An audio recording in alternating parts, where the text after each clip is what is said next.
picture this with me. Are you ready?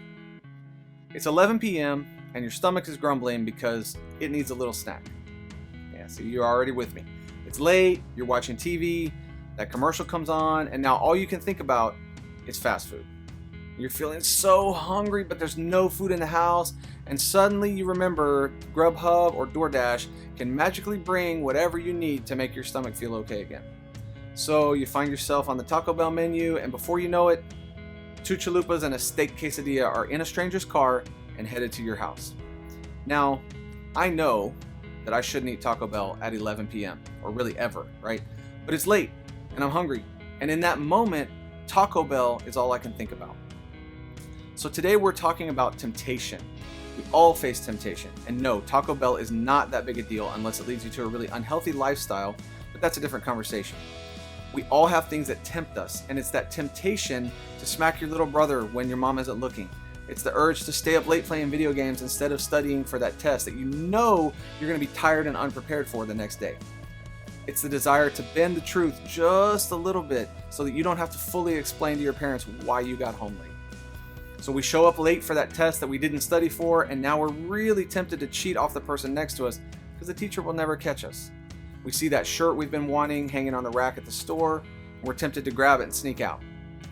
We stay up late scrolling through our phone, and suddenly we feel an urge to go to that one website or that profile that we would not be proud to talk about with our small group.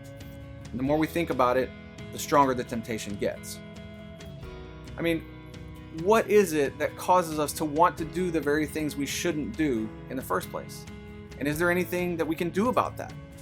So let's talk about that. But listen, it's not just through my own thoughts and opinions.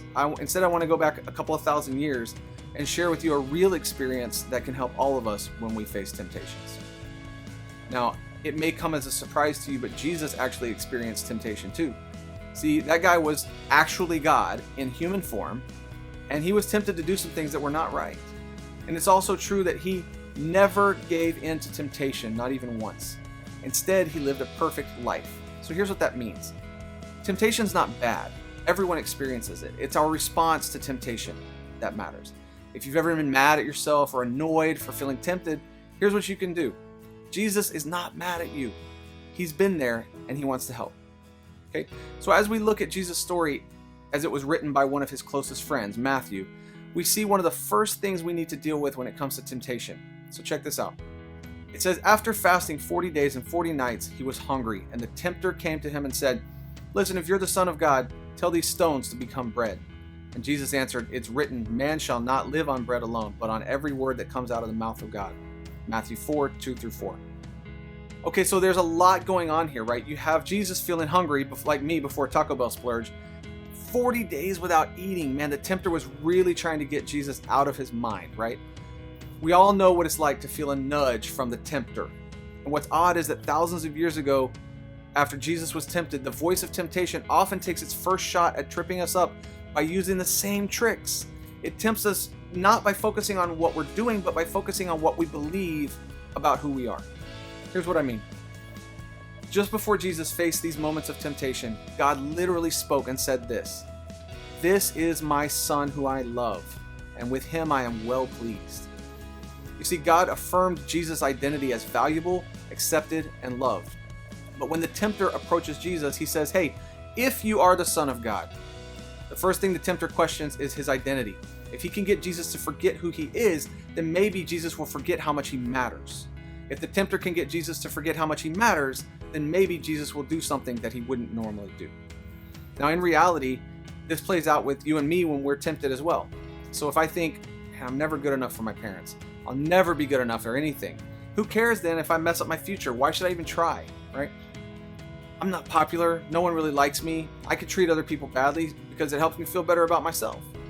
I'm not really worth much, and then I can use my body like it's not worth much.